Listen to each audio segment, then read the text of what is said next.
Fernando Augusto Fernandes, muito bem-vindo, tudo bem? Tudo bem. Você sabe o seguinte, você sabe que eu estava em São Paulo, você me intimou por oficial de justiça a comparecer ao programa, entendeu? Eu fiquei com medo até de condução coercitiva, mas daí eu falei, vou para o escritório em São Paulo, né? Acordei cedo, já estou no Rio de Janeiro de novo, eu acordo de madrugada. Ó. Putz, aí salve, salve, tá tomando um cafezinho carioca. Esse cenário é de onde? Esse aqui é o seguinte, esse cenário é do meu home office no Rio de Janeiro, né? Ah, legal. O que acontece? É um negócio meio diferente, porque um jurista devia estar com uma biblioteca atrás, né? Não, mas gostei. Eu gostei também. Mas o fato é o seguinte, aqui nesse lugar que vocês vão conhecer, vocês já tiveram o convite de ir para outro palácio. Por isso não, estou indo quinta-feira para o Rio de Janeiro, vamos conhecer. A família quinta toda agora? vai. Na quinta eu vou a Brasília e volto na sexta. E a gente vai ficar até domingo aí. Então dá tempo. Então dá tempo. Eu vim conhecer. Aqui era um bar na casa, e não é mais, mas eu mantive essa lembrança do bar aqui na parede, entendeu? Ah, legal. A gente vai pegar o carro e vai cair na estrada. Vamos então, três ali. Vamos combinar de vocês passarem aqui em casa. Aliás, eu falei até, eu tenho provocado para a gente uma hora fazer uma live tomando vinho, né? Aí sim. Aproveitar que o Fernando está aí, vamos colocar um trecho do documentário que... Teaser. Olha, Fernando, não sei se você já viu, um teaser documentário dirigido pelo Azenha, que vai ao Aringam Premier na segunda-feira, só para quem participou como apoiador, e dia 9, é isso, Dri? Isso. Será lançado no YouTube. Tem o do Flávio Dino aí para a gente ver? Bora! Eles tentaram com o bloqueio das estradas nos dias subsequentes ao segundo turno, tentaram no dia 12 de dezembro, tumultuando a diplomação do presidente Lula, tentaram no dia 24 de dezembro, explodindo o aeroporto de Brasília. Os acampamentos militares, ou na porta das instituições militares, eram acampamentos que tinham esse intuito. Então o dia 8 ele não está desconectado de uma visão estratégica. Importante acentuar isso. Havia um plano, havia uma visão estratégica que levou ao 8 de janeiro.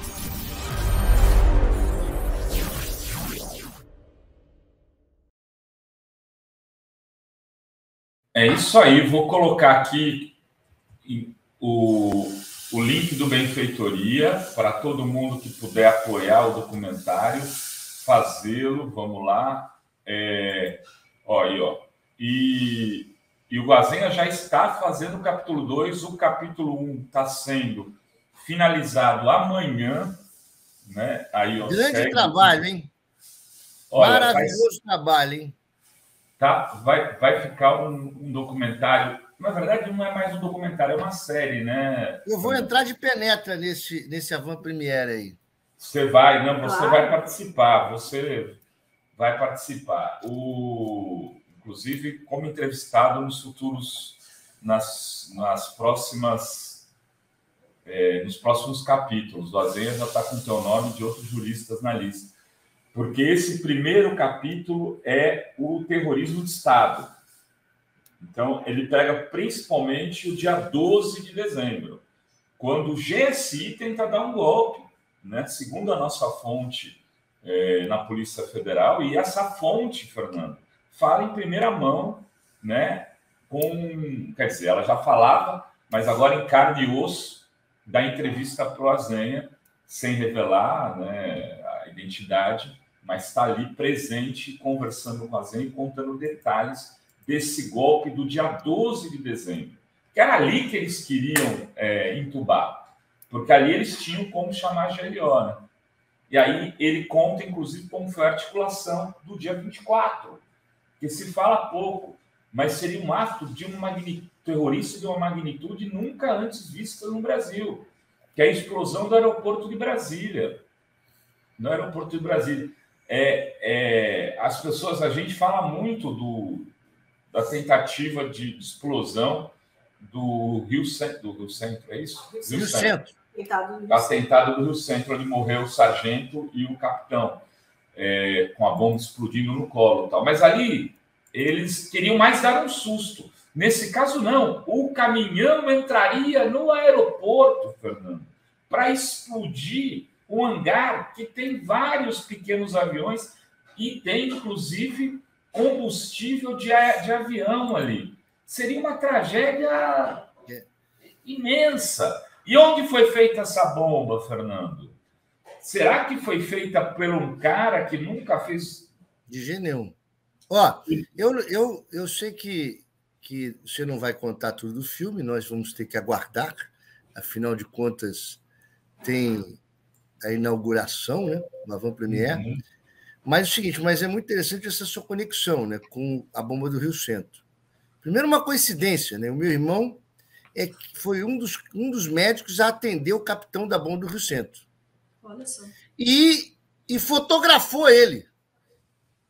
Porque aquela foto que sai do capitão na maca, que tem o nome de um fotógrafo, quem tirou foi o meu irmão, o médico. E ele foi perseguido por causa disso, porque eles queriam que ele fosse atendido e não fosse identificado. O objetivo era deixar oculto. Mas veja que a questão é muito parecida, só que realmente muito mais perigosa. A questão é que deu errado, né? Deu errado. A bomba não explodiu porque o motorista acabou vendo a bomba e chamando a polícia, que chamou a antibomba. A questão é o seguinte: quase nós passamos. Para aquele que é religioso, diz que pode ter sido até uma força maior. Eu acredito que as coincidências. Quase passamos por um golpe terrível. E eu acho, Renato, que você, ao utilizar o termo terrorismo de Estado, o faz muito bem. Porque, de fato, isso é uma grande discussão, que o termo terrorismo foi impingido à esquerda, né? Na luta armada, impingido, e resgatar isso, demonstrando quando o Estado pratica terrorismo, é fundamental, da mesma maneira que, em que pese a lei não está bem feita em relação à tipificação do terrorismo em relação aos atos cometidos no dia ali, antes e no dia 8, porque não tem, infelizmente, a motivação política, não foi colocada a motivação política, de fato é terrorismo, né? O que praticaram, tipificado nos crimes contra o Estado de Direito Democrático, mas semanticamente terrorismo. Vocês estão de parabéns por esse trabalho extraordinário, hein? Obrigado, Fernando. Vamos para cima, é isso aí. Dri de Lorenzo, contigo. Você viu que a gente recebeu agora um apoio aqui de cinquentão. Ele Obrigada, falou humilde contribuição. Que humilde nada, Miro. Muito obrigado. Cada real é muito importante e é assim que a gente vai construindo essa comunidade, que é uma comunidade que constrói projetos, que faz coisas diferentes. Esse documentário essa série, a gente está trabalhando em alta qualidade de produção também. Nós fizemos um investimento em produção, não só em conteúdo. Muitas vezes a gente é cobrado por isso. Nós estamos fazendo série para mandar para traduzir para várias línguas e disponibilizar para canais do mundo inteiro. Porque essa história que aconteceu no Brasil, tem a extrema-direita como protagonista, precisa ser contada para fora do Brasil. Porque outros viverão dramas semelhantes. Eu não tenho dúvida. Esse ciclo não acabou, né, Fernando? E o seguinte, e quando a gente fala, você vê que não é à toa que o meu livro chama Geopolítica da Intervenção. Exato. Porque a luta que está ocorrendo no Brasil, e veja, depois do que aconteceu no Capitólio, depois do que aconteceu nos Estados Unidos, né, a perda da eleição da extrema-direita nos Estados Unidos, o Brasil se tornou, naquele momento, e ainda é, o palco mais importante da luta da extrema-direita no mundo. No mundo. E nós, pelo tamanho desse país e a importância geopolítica do nosso país, parece que é feita uma forma de teste. Primeiro porque se sabe que para onde o Brasil vai, a América Latina vai atrás. Não é à toa, toda a estrutura da doutrina de segurança nacional para se conseguir fazer o golpe no Brasil, a doutrinação dos militares brasileiros. E a partir do momento que se conseguiu dar o golpe militar no Brasil, essa estrutura se espalhou pela América Latina inteira. Veja, mesma coisa da Lava Jato. A questão do lawfare e a forma de persecução aos nossos políticos, a hora que conseguiu se instaurar no Brasil, ela se espalhou pela América Latina. Então, hoje nós estamos em uma nova fase dessa luta e essa denúncia ela é fundamental porque essa briga política, essa conjuntura está conectada. Não é à toa que na Itália se elegeu uma mulher de extrema-direita. E o risco que nós estamos sofrendo é um risco mundial. Não podemos achar que é mera ilusão uma possibilidade de um nazifascismo voltar, de um fascismo voltar, porque nós passamos por fagulhas disso. O que nós podemos dizer sobre um presidente da República que só esse fato, além da questão do golpe, que com a falta de sentimento em relação às mortes da vacina. Porque o nazismo tem algo fundamental. Renato Idri, segunda vez que eu falo do meu doutorado hoje, eu fiz doutorado em ciência política com um sujeito que eu admiro extraordinariamente, que é o Gisálio Cerqueira Filho, professor titular de ciência política da UF, que aposentou recentemente. Casado com a Gislene Néder, professor titular de História. São duas pessoas que vale a pena conversar profundamente. E aonde está, vamos dizer, a pegada extraordinária do Gisálio Cerqueira Filho, cujo Fernando Henrique Cardoso apelidou de Gisaliano. Veja. Né? Ele diz o seguinte, a liga fundamental da ideologia é a emoção. Ele diz, nós analisamos a política, só que nós analisamos a maior parte das vezes pela racionalidade. E nos esquecemos de algo fundamental na política e nessa análise, que é a emoção. Não é à toa a emoção que fez o Lula ganhar. O Lula, ele fala com o povo de maneira emotiva, ele é emoção, ele dá esperança. É o Lula Paz e Amor. Então, emoção. Quando nós falamos desse momento que nós estamos vivendo de fake news e de raiva e de ódio, emoção.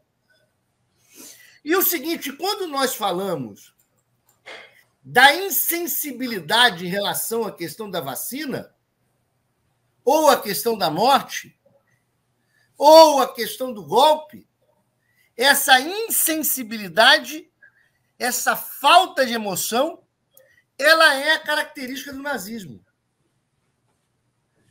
A falta de empatia absoluta.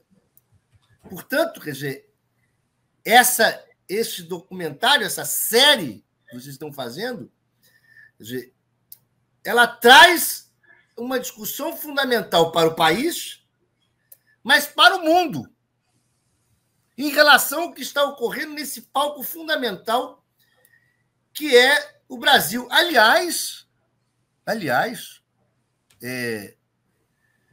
um palco do qual a revista Fórum, Renato e Dri foram atores fundamentais.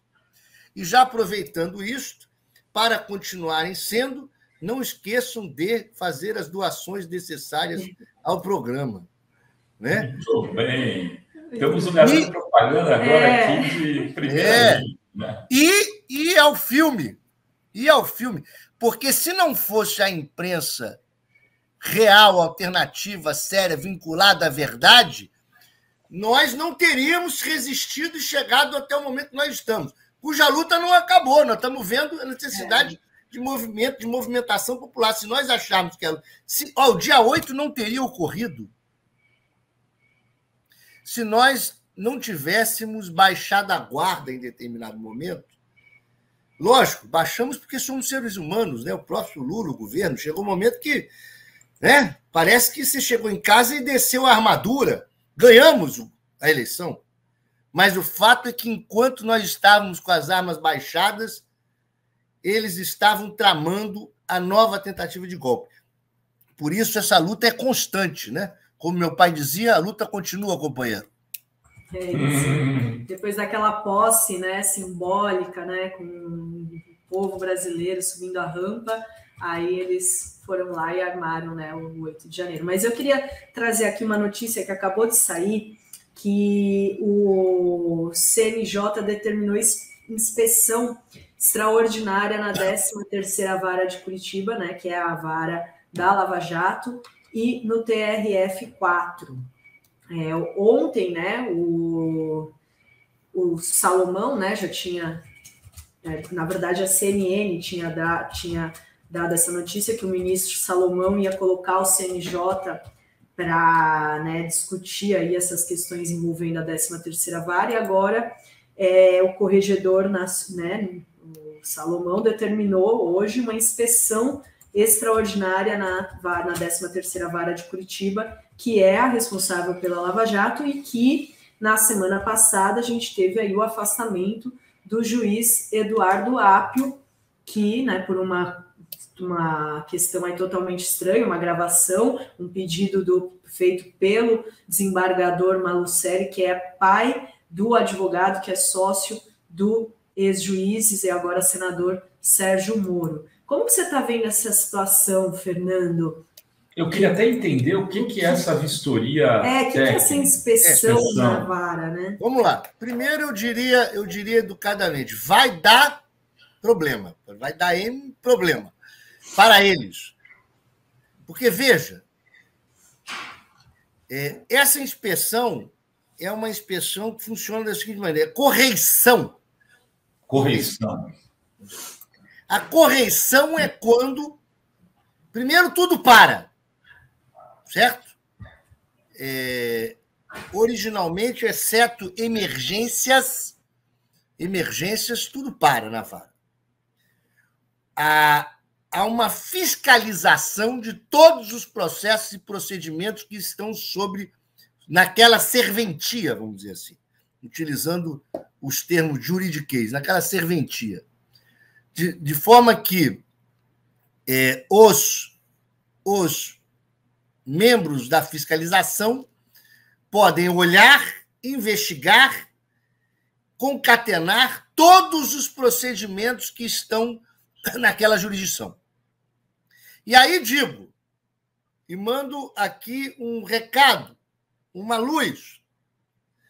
Eu tenho repetido a catinalha o tempo inteiro o seguinte: a hora que fiscalizarem os procedimentos sigilosos de sequestro e liberação de bens que tramitaram perante a 13ª Vara aos cuidados de Sérgio Moro, vai dar problema. Por quê? Porque o mecanismo da delação premiada foi econômico. Eles fazem o discurso de que, vamos dizer, salvaram a Petrobras, quando nós sabemos, primeiro, só a questão do acordo bilionário que fizeram nos Estados Unidos, da multa que deram à Petrobras, que parte dessa multa iria para os procuradores, já seria suficiente. Mas não é só isso. Não há um delator que tenha saído pobre. E não é à toa, respondendo isso, o pavor absoluto do Moro, do Dallagnol, e a atuação deste desembargador para impedir a prisão do Youssef. Porque é o seguinte, porque o Youssef, na sua delação premiada, tinha uma cláusula que ganharia porcentagem do que recuperasse dos outros. Então, é o seguinte, o que era o mecanismo? O mecanismo era o seguinte, o sujeito fazia a delação premiada, combinado com o procurador, com o delegado, na Guantánamo de Curitiba, ao qual ele estava sequestrado por uma prisão ilegal e cuja a prisão consistia em tortura. E aí eu lembrei, Renato Idri, que o seguinte, que eu consegui uma decisão com um juiz de plantão em Curitiba, na primeira fase da Lava Jato, com os argumentos da Lei de Proteção aos Animais, que foi o mesmo do Sobral Pinto em defesa do Heriberger, para que interrompesse as torturas, que era não tomar banho de sol. Qual foi o juiz que deu a decisão garantindo o banho? O mesmo, o Apio. Ele era o juiz de plantão. Depois o Moro revogou essa decisão, mas no STJ, a Procuradoria da República disse que estavam correndo tortura. Isso lá no início. É tanta informação que a gente vai perdendo essas informações através do tempo. Então, é o seguinte, esse juiz está sendo perseguido. Veja, mesmo que a ligação seja dele, por uma certa inexperiência ou o que for, essa ligação ela é secundária no procedimento, ela não diz nada, colocam numa edição como se houvesse uma ameaça, mas o fato não tem nada na ligação. Cara, vocês estão combinando totalmente, os dois pegaram a xícara ao mesmo momento com a Fórum, foi maravilhoso, foi uma propaganda isso, hein? Você viu? Vocês notaram ou não? Deu uma travada. Uma travada aqui. Então, mas vocês perceberam que vocês dois pegaram a xícara de café ao mesmo tempo? Hein? Tem que fazer uma edição sobre isso. Além de propaganda, o amor é lindo, é uma coisa maravilhosa. Vocês já se comunicam já por telepatia. Olha lá, ó, faltou ela agora, ó. Olha ali, ó. Muito bem. Mas é o seguinte, então, o que houve foi, eles afastaram o juiz. Não foi por causa do telefonema. O telefonema é uma desculpa. Eles afastaram o juiz para ocultar as investigações dos abusos da Lava Jato. O tribunal estava agindo para impedir com que o Youssef fosse preso, porque ele sabe demais, para impedir que o Teca Duran venha ao Brasil, porque eles têm prova demais, para controlar o juiz em relação ao que ele iria fazer ou não. E aí o seguinte, o juiz desconfiado pode ter dado um telefonema, não podemos afirmar, pode ter sido ele, mas o telefonema não o faz suspeito dos processos da Lava Jato. Nos processos que não tem o filho do desembargador, ele é suspeito do quê? De nada. E o que ele falou é irrelevante, né? Será que você não fez nada de errado? Eu falo isso para o Luca todo dia aqui. Então, o que acontece é o seguinte, o tribunal... Se ele falou. Se a voz é dele mesmo. Né? O tribunal foi coautor. O tribunal foi coautor do Sérgio Moro nos abusos. Estava lembrando dois fatos relevantes. Suspeita esse tribunal. O tribunal, por exemplo, vamos lembrar dois fatos relevantes. Primeiro, o Gebran foi escolhido para ser relator da Lava Jato. A prevenção dada no primeiro habeas corpus da Lava Jato, que foi meu, falo porque os advogados têm ego pequeno, foi meu, mas o primeiro HC lá de trás, que eu impetrei, foi dada a prevenção do Gebran por um mandado de segurança do Google, que não tinha nada a ver com a Lava Jato. Então, claramente escolhido.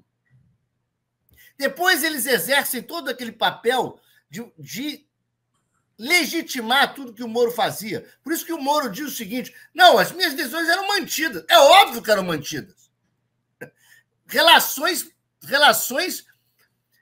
de pessoalidade entre ele, o Gebran, o tribunal. Quando nós conseguimos aquele habeas corpus para soltar o Lula naquele domingo, vocês lembram daquele fato? HC, que foi impetrante, o Adi Damus, Paulo Teixeira e Paulo Pimenta. O tribunal fez de tudo para não cumprir a ordem do Favreto. Tentou de toda maneira. O Gebran voltou, disse que não era para cumprir. Depois o presidente do tribunal chegou e disse que não cumprisse. Ou seja, o tribunal se manteve o tempo inteiro coautor do Moro. E o que está tentando o tribunal agora? Proteger e impedir a investigação. Eu espero que o CNJ afaste o afastamento do juiz, afaste o desembargador, e essa notícia da correição já é uma sinalização de que Brasília entendeu o movimento do tribunal, né? Entendeu? Brasília está entendendo, olha, querem ocultar as provas contra esses criminosos da Lava Jato.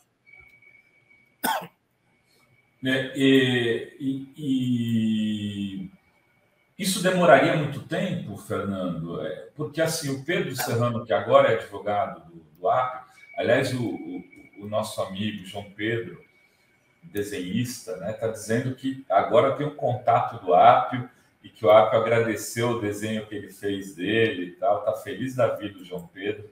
Muito legal, João, parabéns aí, sempre aqui conosco na comunidade.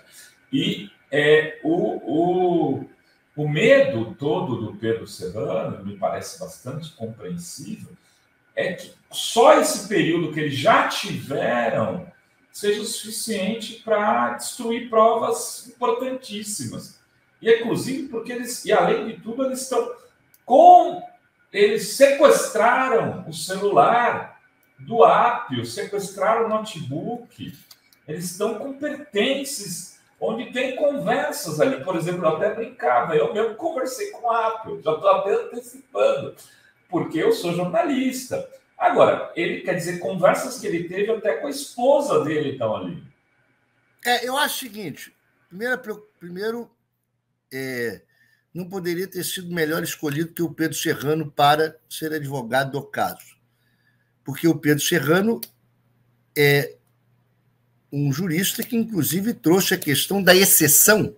E o que ele está vivendo é uma exceção dentro do judiciário. Eu não acredito que seja possível apagar e desaparecer com provas na era digital. Eles estão com um grave problema. Porque você tinha um papel, você queimava o papel.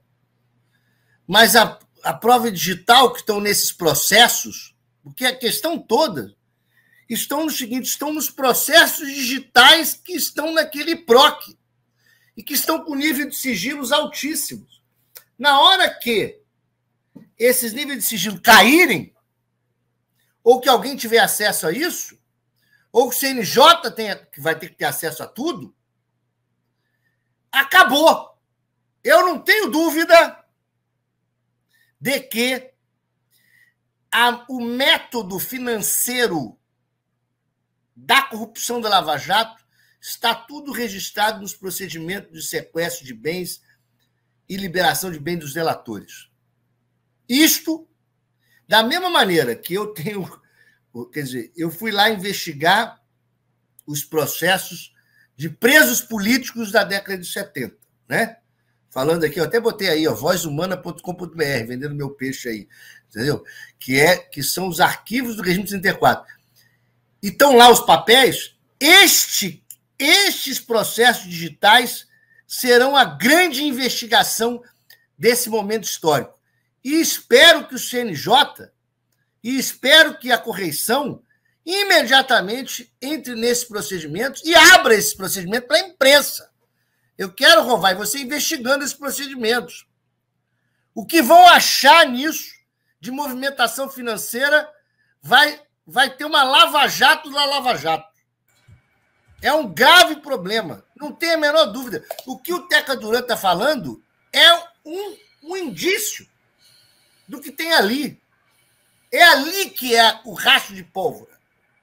Portanto, eu espero que esse evento do Apio sirva para propulsionar isso, para dar impulso a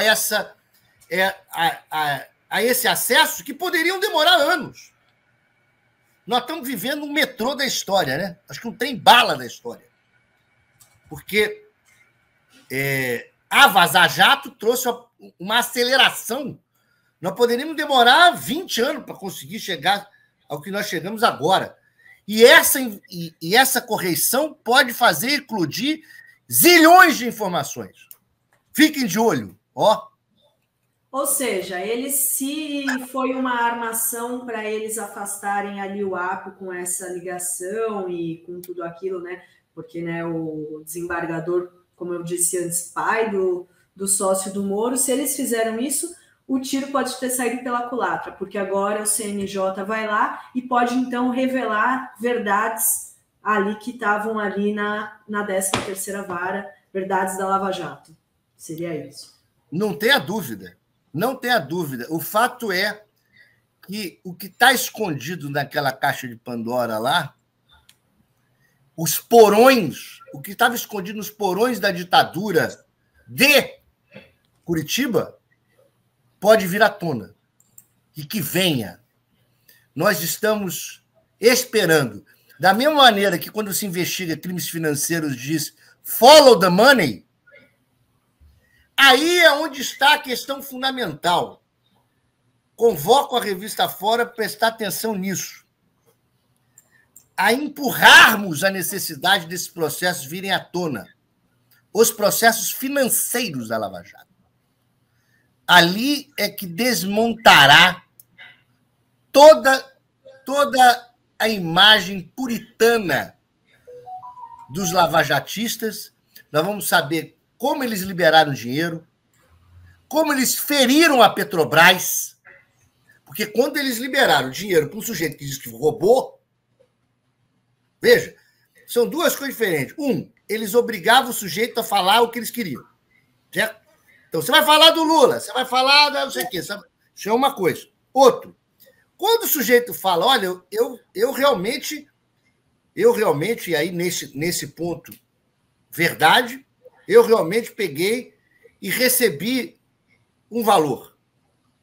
Se ele diz que recebeu 100 e mesmo assim sai com 50, metade do seu patrimônio que foi liberado, ora, esse dinheiro lesionou a Petrobras.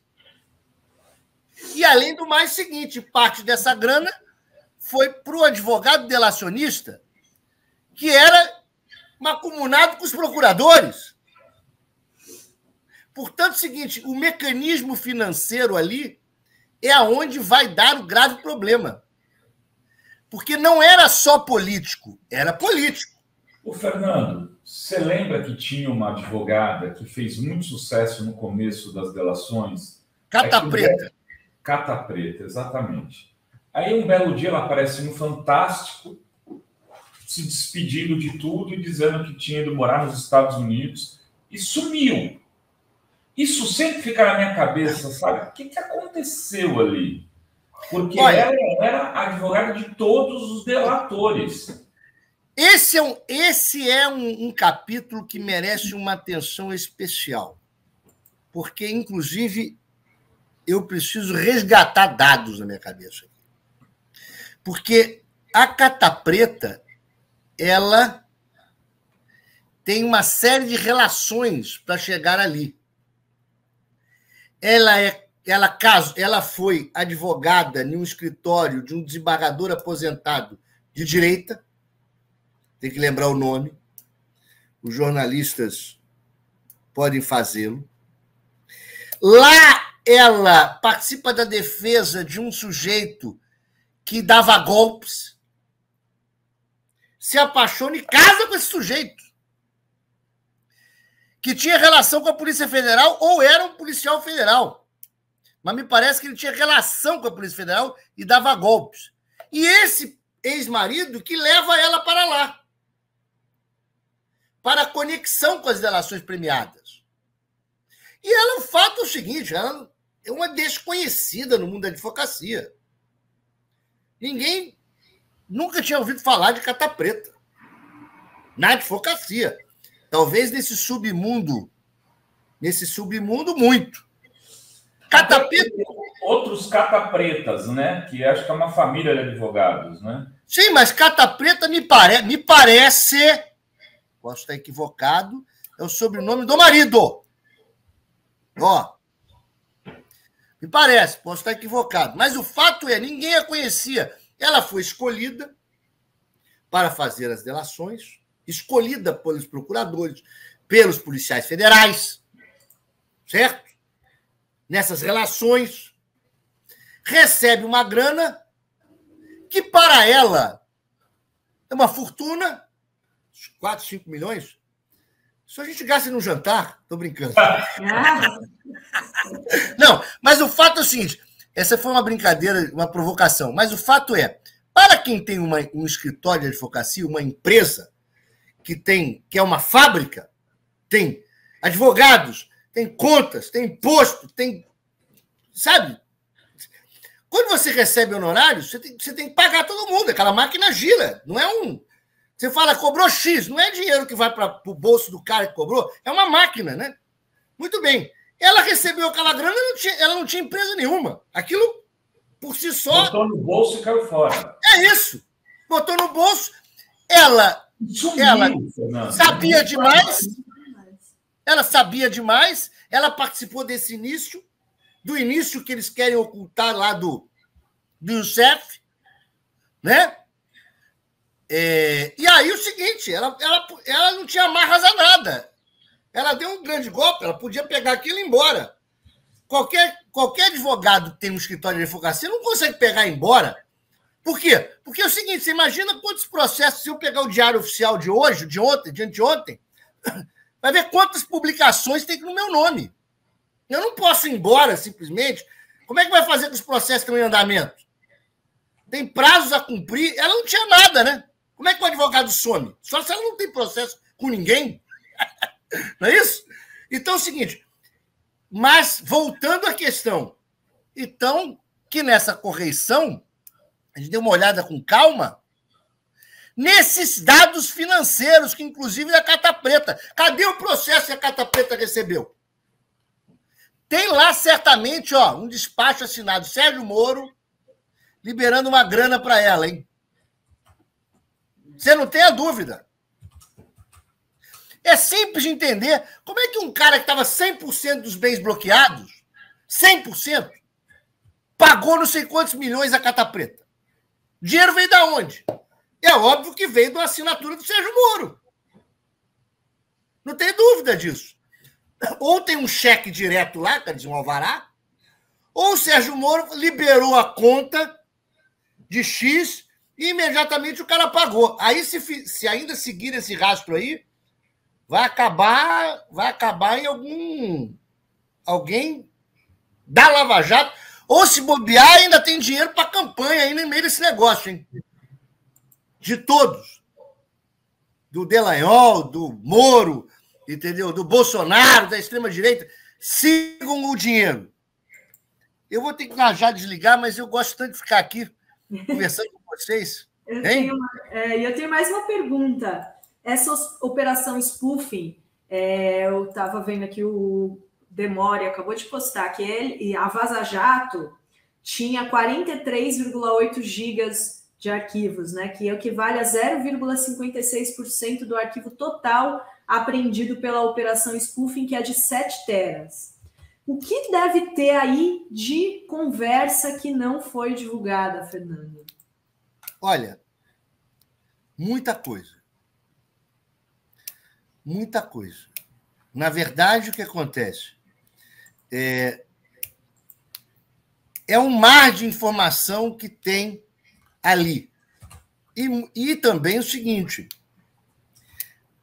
o que saiu, primeiro que foi para os autos do Supremo Tribunal Federal, que nós tivemos acesso de maneira pública, foi o que foi permitido ao Zanin como advogado do Lula, pesquisar que tinha um envolvimento com o nome Lula.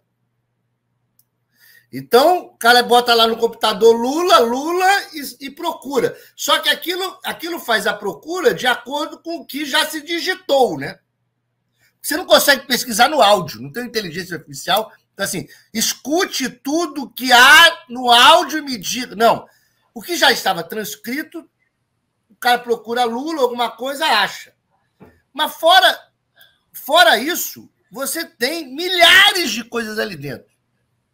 Milhares de informações que não foram achadas. E não foram só os membros da Lava Jato que foram interceptados, né? Então, quer dizer, esse material é um material gigantesco e ainda pode sair muita informação. E óbvio, veja só, pessoal, vamos fazer uma comparação aqui. O suposto telefonema do juiz para o filho do desembargador. Do outro lado, todas as transcrições do esquema da Vaza Jato, de comunicação do Moro com os procuradores. E mais, vou fazer uma pergunta. Quanto de comunicação deve ter de Moro dos procuradores com o Gebran, do Moro com os procuradores com o presidente do tribunal e talvez com esse desembargador? Mas eu tenho que me despedir. Muito obrigada. A vocês, inclusive porque eu falo demais, né? Vamos nos encontrar no Rio de Janeiro, Fernando. Vou te procurar.